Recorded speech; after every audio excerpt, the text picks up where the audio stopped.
bersama Sastri Bakri Channel.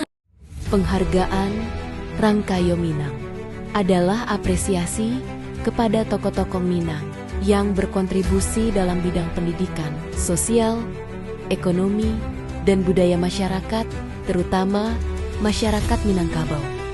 Apresiasi ini diterima oleh Bundo Sastri Bakri. Dengan pemberian apresiasi ini, hendaknya dapat menstimulus orang Minang lainnya untuk terus mencari terobosan dan inovasi agar alam, seni, dan budaya, serta nilai-nilai sosial dan agama dapat diaplikasikan sesuai dengan falsafah Minangkabau.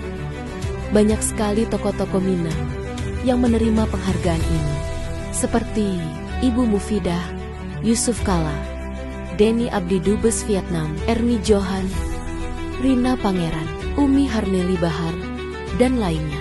Semoga para tokoh Minang bisa saling berkolaborasi agar dapat mengembalikan marwah Minangkabau.